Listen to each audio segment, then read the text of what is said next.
Well, welcome. Welcome to Chit Chat with Gina, your host, Gina Barbera, with Barbera Productions and the publisher of Highlights Publications. I am so thrilled to be able to get with my very dear friend, Blanca, who is so hard sometimes just to pin down. So we are here before she's opening up for lunch and on a Friday. So I just especially say thank you for your time. If you have never been to Aldacos, Aldacos is located at the highest point in Stone Oak, on the corner of Stone Oak Parkway and Hardy Oak in the Alta Vista Shopping Center. Is that right? That's correct. Good. I would like to say that it's the highest point in San Antonio. The highest point, yes, and right across from the Mormon Temple. So we are here with I would say one of the most amazing entrepreneurs in San Antonio. She has been in business for 31 years, and I think in Stone Oak, your location is 12 years. 12 years now, yes. Yes. Time flies. Time flies, and I actually remember that day, your ribbon cutting, and it just seems like it was yesterday, so. I remember clearly what I was wearing. Do you really? I do. I had a fuchsia pink silk shirt with a zebra top. Don't ask me why. Well, it was because it was a special day, so I guess it just, right? It just stayed in your memory. I think it was around Cinco de Mayo. Was it really? Yes. Wow. I don't remember that, but I do remember this whole patio being full, and we were getting ready, and we were so excited to have you here in Stone Oak. Just so that y'all know, Aldacos is one of my favorite restaurants that Ronnie and I, my husband, enjoy coming to. And I'm just so thrilled that even with everything that's been going on with the pandemic, that you're here and serving the community. And so just tell me just a little bit. I know that these are some interesting times right now. And how has Aldacos been able to pivot in going and serving their customers? I think one of the things that really helped us, to continue to spread what we were already doing was that around maybe October of 2017, we really put a lot of our efforts into go. I realized on a Thursday, Friday, when we were already like on an hour and a half wait, I realized around the year 2015 how I said, I'm a busy person and sometimes I'm so hungry, but I will not get off and order. I'd rather go to a drive-thru and eat like a Taco Bell taco on the run.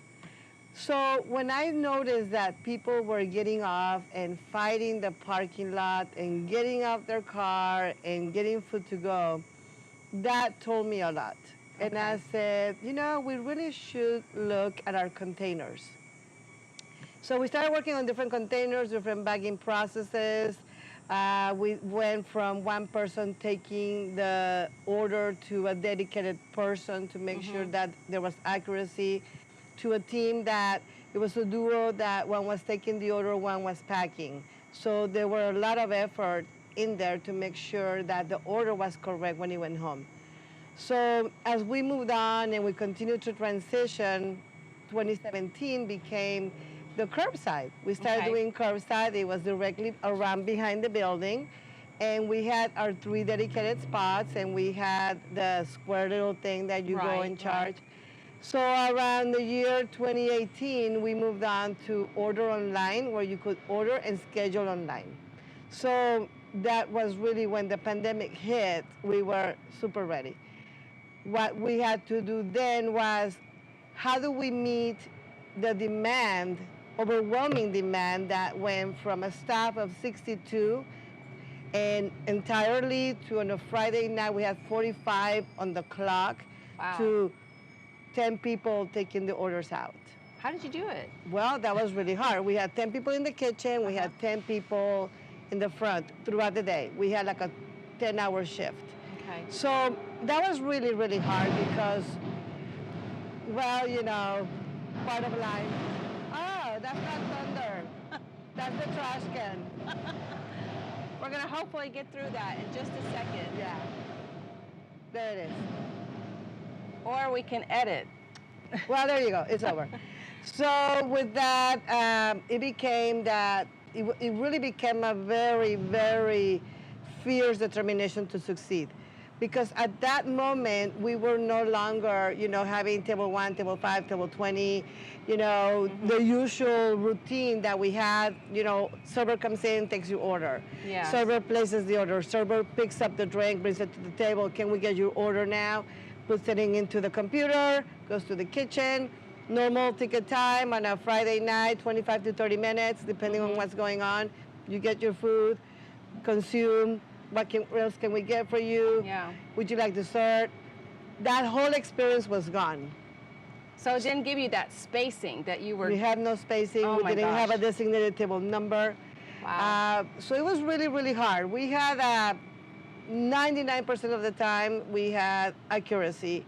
We did have mistakes because you know, what was really hard was all these online orders come to a tablet, and we print the tablet, and we have to go and put them manually into the computer.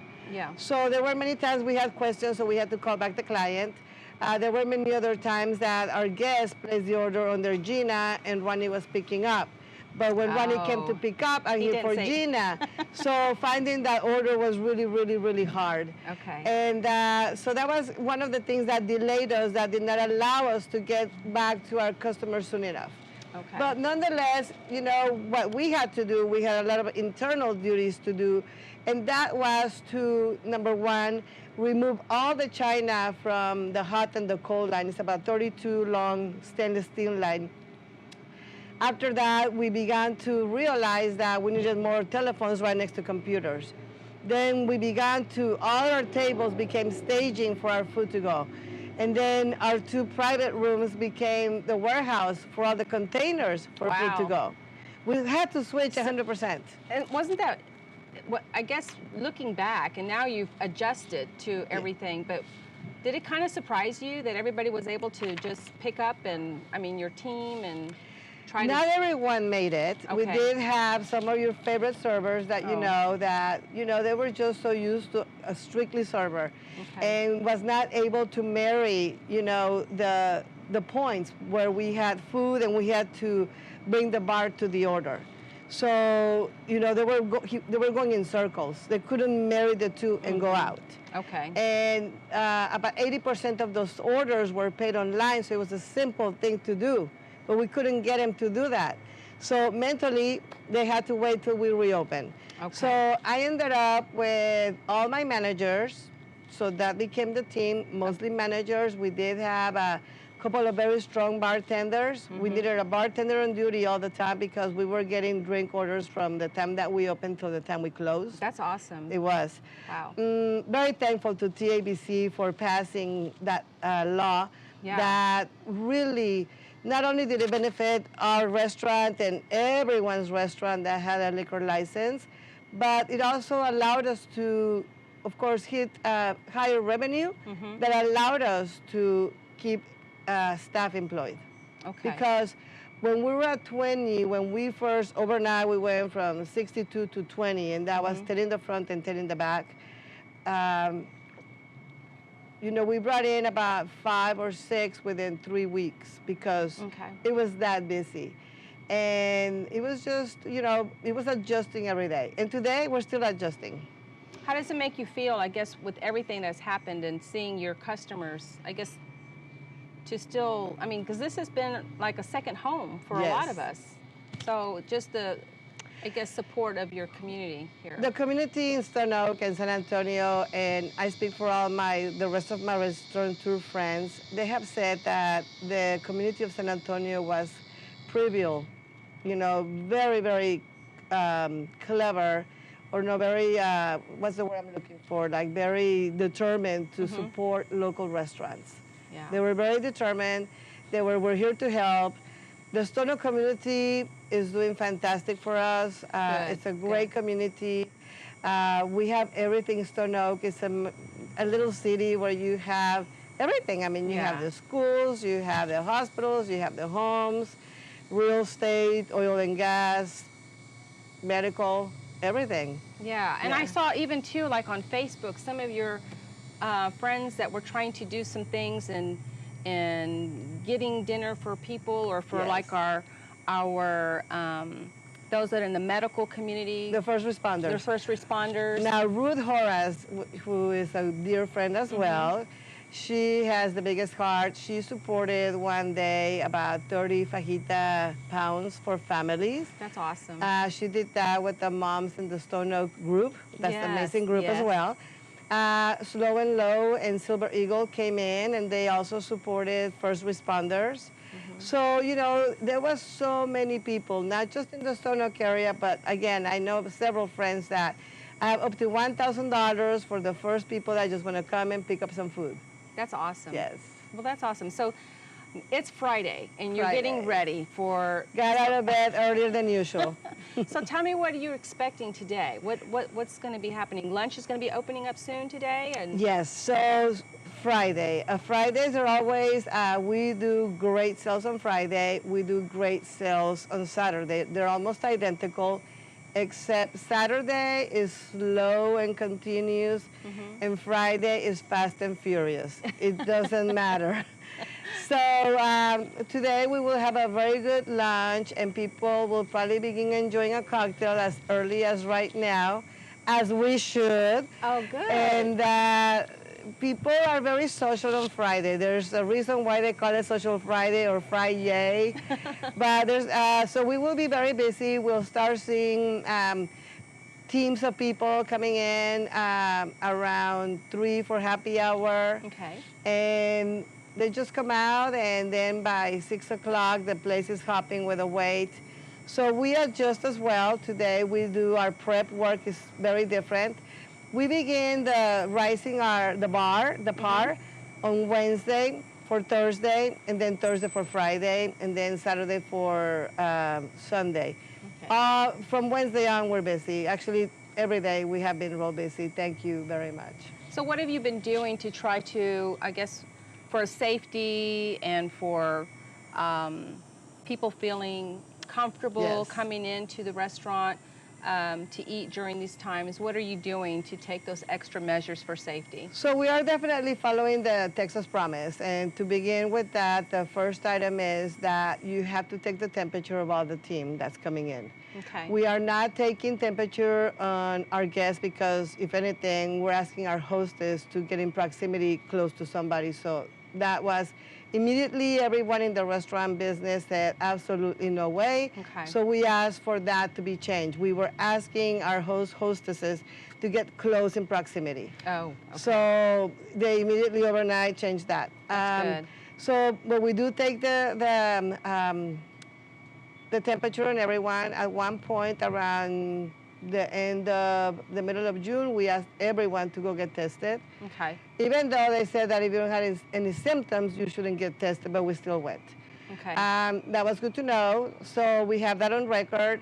At the same time, we have gloves in every station. We have, as you walk into the restaurant or through the patio doors, we have a station that you press a pedal, and then basically it's touchless, so the hand sanitizer lands on your hand, and then we have the gloves everywhere. I mean, we wash our hands all the time. It's the reason why I'm not doing my nails. Well, that's great. Yeah. So, and then of course you have this beautiful patio, and if people want to sit out and enjoy, right? This is, I'm sure, a high demand coming out here to the patio. It really is, and it's so enjoyable out here. Some of our guests just love to come out, and they feel that being al fresco is one way to really forget what's happening all around us. So out here, we're about 30%. We could be at 50, but I feel that as people are exiting, they're kind of close to guests. So we have created a walkway. That way, we have killed about 3 tables, and that's fine. Okay. Inside, we are definitely at 25%. Okay. And in the bar, we're like at 15%. And you have some seating areas too in the bar area, but 15% including the little table area? So we have the bar top, that's only for 6. Okay, 2, gotcha. 2, and 2. Okay. That's it. There used to be 14 of them. Okay. We have the 2 high tops. Those are closed, depending. It just depends. If you don't have anybody sitting at the bar top, then you can use one of the high tops.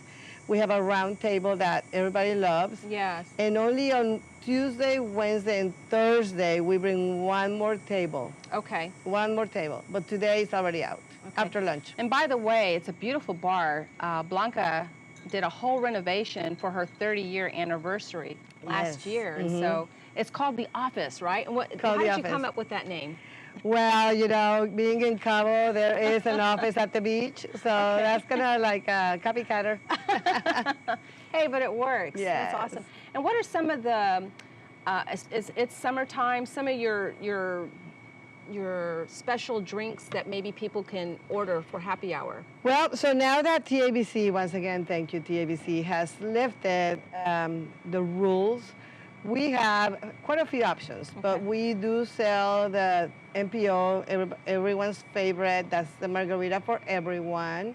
That one we sell by the liter, $40. There's about 6 margaritas, which is a big deal. I don't recommend the frozen. The frozen is not a good value because it's just solid. Okay. On the rocks, you add ice at home. Okay. So you get the matter. Okay. So along those lines, something that I love that is called the timeout, which is a pool kit. But if you don't have a pool kit, I thought use that was your fabulous. imagination. It's a pool kit that people can order. Yes. Your drinks to go, right? And it's a package. It's an insulated bag, so you can use that forever. In it, you have a 375 milliliter bottle, which is about the size of this. So you should probably make about, for a normal person, 5 margaritas. For somebody like us, probably 3. Okay. And it comes with equal part of the skinny mix. So it's a skinny margarita. You pour your mix and your tequila as you wish. There is, however, if you're gonna get technical, there is a jigger in the box. We also have put a lime and salt, a tiny plastic cutting board, and 2 cups. Oh, that's so great. It's only $34. That's you can great. order that online or you can call it in. Okay, and sit by the pool, right? Right. And enjoy if you your have a pool, kit. use your imagination. So, and then the last time I came here, there was some beautiful drinks that had the little watermelon. Is that a watermelon margarita? That is a skinny watermelon margarita. So it's our skinny enhanced with fresh watermelon juice and watermelon wedge. Okay. I haven't tried your, it's the avocado margarita. You have never? I have never tried it, but all these years? No. So tell me a little bit about that. It looks like it's very, is it thick or is it just because? It's thick. It's kind of like, it has 3 stages. Okay. It has a beginning, a middle, and an end. Okay. So number 1, it's a frozen margarita that we have a special recipe, and then we take an avocado. Depending on the size of the avocado, we have a special measurement. And then we blend that with some other liquids, and then we put it on a chili-rimmed glass, and then we pour it in. So it looks like a smoothie. Okay. The avocado makes it very creamy. If you drink on your first one, because it's just recently hit your table, and you drink it from a straw, basically you're gonna take it, and it's gonna be very creamy. Then you pass, and I swear you get a different flavor. Really? And then it has an end. As it begins to sit on the table and it breaks down, I 1000% recommend that you get rid of the straw and you drink it straight. Wow. It's not as dense anymore. It has already begun to soften in temperature, so it's more like a lighter smoothie by then. It's really good. I'm going to try that the next time. Yes, because I've seen it, but sometimes you, at least for me, I order some of the things that I really just enjoy, and then it's like I do that again. So I need to try the avocado margarita. That one has been in existence since the year 2001. Okay. We started that at Sunset Station. It was just a vocal. I'm gonna do this. I had no idea, but I committed. I said, yeah, I'll make an avocado margarita, and then the PR agency brought me the table tents. They set them up on March 1st, because March 17th, St. Patty's Day. That was green for the whole month, and I remember coming into the restaurant, and the great manager already had all the table tents. I said, we need to take them down. We don't have a recipe yet. So it took about a week, And then one day we were there and I just started playing with it, kind of like tomatillo salsa. Yeah, yeah. Because it's pretty much like a tomatillo salsa, except instead of the tomatillo salsa, it's a frozen blend. It was the creaminess that I got every time that I made the tomatillo salsa, and then I added the avocado that gave me that, you all do that. So along those lines, that's what happened. I'm like, you try it, no, you try it, no, you try it. And like, okay, I'll try it. He goes, oh my God, it's really good. And so I've never seen anybody else have that one. Are you like? I'm seeing other people. Yeah. Okay. Well, a lot of people don't know a margarita's this. A margarita. But you know what? A lot of people don't know that you are the one that brought the Tres Leches to San Antonio. If you've never tried Blanca's Tres Leches, it is amazing. I have never tasted such a creamy, moist, spongy, delicious dessert. And during the holidays, she also has the pumpkin. Yes. But that's maybe something people don't know, right, about the Tres Leches? Well, you know, I am not the inventor of Tres Leches, but when I lived in Guadalajara, I'm not a cake person, but I did like upside-down cakes. And if they have rum, better. So that was the only texture that I liked. So that's what happened. I said, I'm going to bring the pastel Tres Leches to San Antonio. That happened in the year 1989 when I first opened at St. Paul Square. And that is verified by the local authorities back in the day, like Karen Harron, Ron Bechtel. They were the first one even to say that from the Express News that Aldacos was the pioneer of Tres Leches. So over time, you know, good recipe has had the ability to evolve. So during October 1st through November 30th, we do the pumpkin Tres Leches, which is absolutely amazing. I think it surpasses our traditional one, believe it or not. And December, we make one that is the whole body that's drenched with frangelico and the milks, and then roasted almonds on top. Oh, that sounds and wonderful. We were doing a chocolate en Kahlua as well. Chocolate abuelita en Kahlua. Very, very good. But they both have alcohol. Well, hey, it's wonderful. It's just a hint. It's just not a little lot. bit, It's right? just that really finesse flavor that has the je ne sais quoi, like what's in it, but you don't know. Yes. So I can tell you what some of my favorite dishes are, but I'm just curious, what are some of the most popular ones that people order here? You know, almost everything sells, but the centerpiece is the number one. Wow. The centerpiece was also born around, that was about 1999. Okay. And that was I call it the centerpiece because when I was growing up in Guadalajara, as people came in from different activities around 2, 3 o'clock at the table where we ate together, you know, one kid from one school, another one from another one. My mother came in later, my father came in. So little by little, we were gathering at the table. People in Mexico are very zesty when they eat, so savory, they like savory stuff. So there's always lines present at the table. There's always avocados because you're asking for them. Right. You know, they bring you salsa. Can you bring me something spicier? Can I have some onions? Can I have this? Can I have that? I said, just put it in a plate. So basically, that was the idea that the centerpiece was supposed to enhance your and I meal. Right, to be able to share with somebody, right? So I'm having carne asada, I'll take some avocado and some onions and some tomatoes just to enhance my meal. Yes. And that's what it was, it's the centerpiece. But now it's so popular that people they wanted protein. And they began to take one. So it's got grilled zucchini, fresh tomato, rajas poblanas, fresh red onion, chiles toreados, avocado fan, and now in grilled queso panela. That's amazing. Yes. Oh my gosh. Yes, and that one, so people started to want to add protein to it. And because it was so good, you can also do, I highly recommend corn tortillas with it. Really? Yes, okay. Not a flour. Flour devalues the flavor of everything. Yeah. I haven't tried it with the corn tortilla. So you can pick up a soft corn tortilla and put queso panela and avocado and a chile toreado, and if you order arrachera, so you can make it a mini taco or just, you know, a piece of it just to help, but it's really nice. I love it. I will be honest, that's the one of my favorite is the centerpiece. And I've tried it with the chicken and the steak, arrachera, and the shrimp. So I've tried all three. So, you know, just depending on what my mood is, but I've never have shared it with my husband as a centerpiece.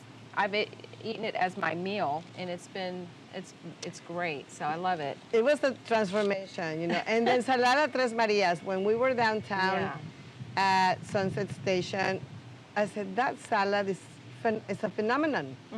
You know, we would be like, we did have a lot of attorneys and architects and that type of clientele at Sunset Station. And instead of being a Mexican restaurant, I thought we were like a salad place because there were more salads coming out, and you know, it has this like tangy, wonderful It's the flavor. dressing, yes. So I'm imagining, does it have like lime or something in it? Yes, absolutely. Oh my gosh, it's so. And let me tell you what I do with a Tres Marias salad. I love Blanca's ceviche. Okay, and it's very different. It's got the olives in it. Yes. And it's citric. It's citric. But what I will do is I will order your Tres Marias salad, I'll order the ceviche, and I'll actually put it together and mix it, and it is so good. Yeah. Just try it. You know, it's a nice combo. I've been thinking at one point or another that I was going to try to do a centerpiece and have a Tres Marias chiquita in the middle. My kitchen would kill me. Would they really? Yeah, they would like, no. No, don't change the format, right? It's just, there's so many centerpieces now that they're like octopus in the back, you know, so fast, spin a grill and do this and do that, so. Yeah, so anyway, that's just an idea for anybody that wants to try my idea. The Tres Marias salad is amazing. It's very citrusy, but crunchy, and the flavor of whatever you do, you put that magic in it. But when you add your ceviche on top of it, if you like ceviche, it is really good together. Because it's cold, it's really cold. And it's great right now, especially with the temperature. So what are some of the other, I know there's a chili relleno. You've got one that is stuffed, that's grilled, and then you have the other one that's more of the traditional. But that I really enjoy too. So maybe talk a little bit about your chili relleno. So this goes back again to being receptive to what our guests wanted. You know, being in the downtown area, we had, for example, Boom Powell. You know, when we first opened at the little house in St. Paul Square before we relocated to Sunset, their office was right across the street. We had the taco salad. Remember the famous taco salad with the tortilla shell? Well, he said he would eat with us every day, and he said, you know, I can't eat the taco shell, and I cannot do the sour cream or this or that. Would you develop a cilantro dressing for me? Oh, so that's how the Boone salad came along. Wow, okay. Boone was instrumental in developing the Tres Marias because that evolved over time. However, going back to his needs when it came to eating, it's also important to listen what people want. And the trend became that our guests wanted to eat better. Yeah. Without losing the quality or the flavor. We did not want to compromise either or. So we had to make sure that, okay, well, we can have options for our guests. So we have the souffle battered chile relleno with ground beef and cheese or just cheese only. It's really good.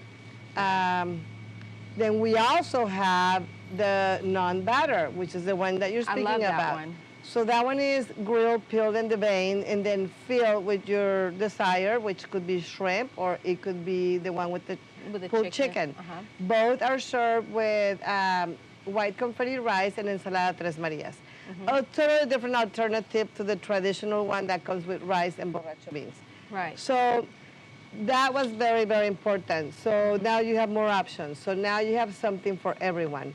And, you know, we were also the first restaurant that had a dedicated celiac menu. That's what I was going to ask for our guests. Celiac is, you know, it's just a disease. It's not a life-threatening disease, but you can get really ill when you have an item that's contaminated with flour.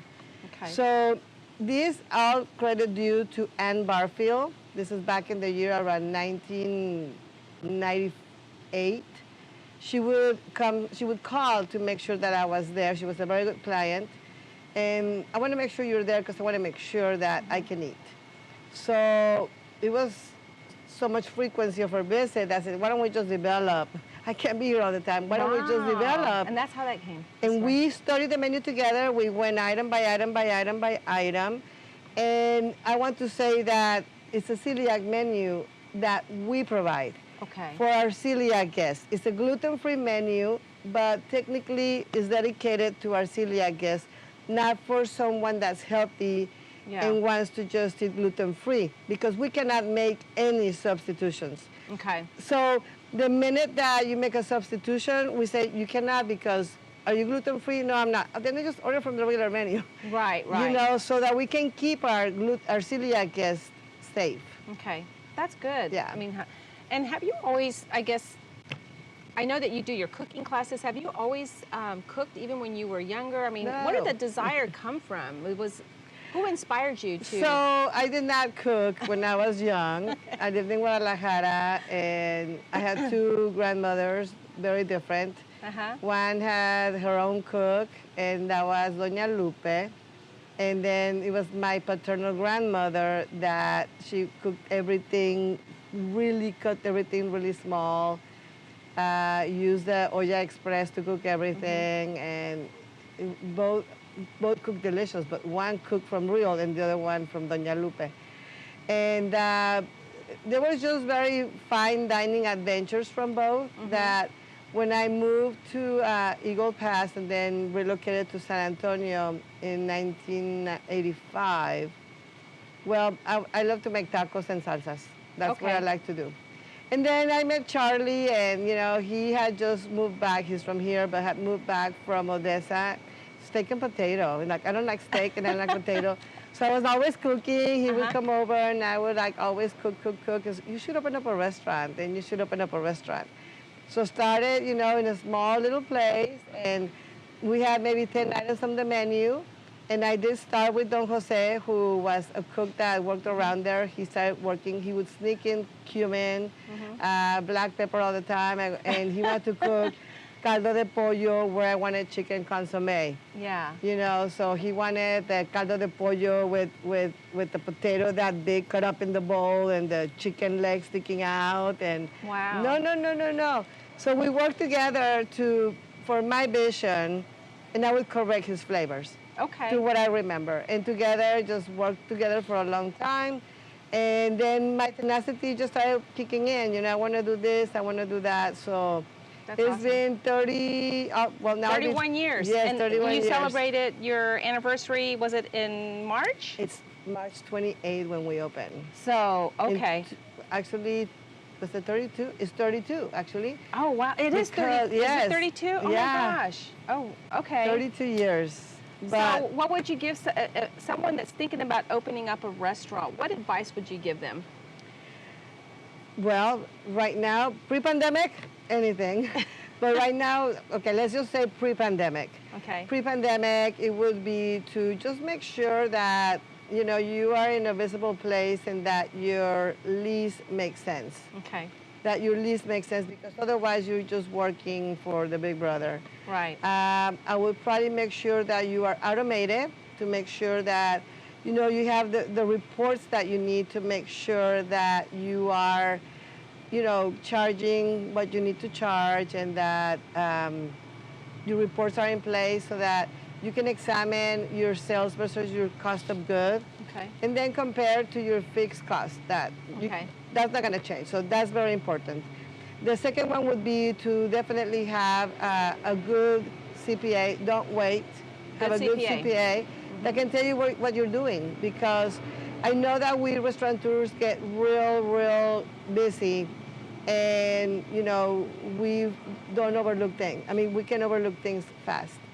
My routine here every day when I come in, after the hellos to everyone and I check every department, I'll come out, make sure the fountain's on, make sure the fans are on, that the entrance looks good, and then I hit the back. And, well, taste food as well. And then after that, I go online. Things are online, it's so much easier. Okay. So I compare our settlement from the credit card to what hit the bank. Just want to make sure that. Right. Then I'll probably just go in, and as we begin to purchase, that we have everything in order where it belongs, to make sure that you don't have what you're going to order and is hidden somewhere else. Yeah. Right now it's really, really important to really make sure that your cost of goods, you can really try to minimize as you can.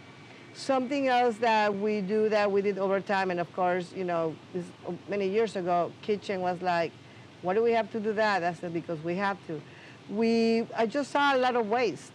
You know, we were doing a queso in salsa roja. They would just grab salsa roja. We had about 4 or 5 ounces left. Then we started bagging everything to portion. We started bagging the, you know, having everything ready in little bags. And portioning everything, cutting the zucchini for the centerpiece the same way all the time, the same length. We don't need one bigger, one smaller one. Yeah. Same thing with the queso panela. And any leftover, you know, to get them all to be the same size, then we shred it and put it in the Tres Marias. I gotcha. We are Making also... sure you use all your yes. And product. most importantly, the consistency to the client. You know, Yeah. the client wants to get the same amount all the time. Yeah. So with that, the fajitas was a problem. Sometimes they were too much, sometimes they were too little. Once again, you know, we kind of like sear them, and then we cut them up, and then we put them in little bags, 6 and 6. Okay. So if you need a plate, there you go.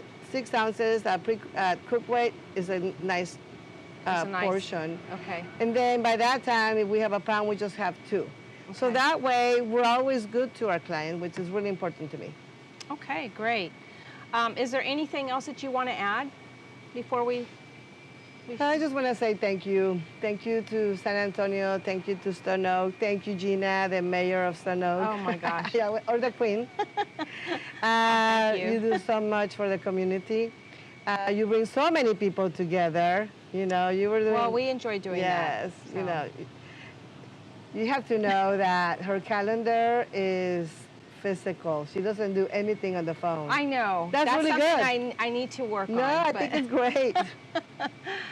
But Blanca, it's been such a pleasure having you here in the community, Thank you. and I'm just thrilled that you're here, that you are going forward. I'm just curious, just one last question. What keeps you positive in keeping going with, you know, so many of the things that have been thrown this year, and you've had to adapt and make adjustments, and obviously you had some things that were already prepared for, like the to-go, you know, the curbside. But what has kept you going with every little thing that's happened this year in 2020?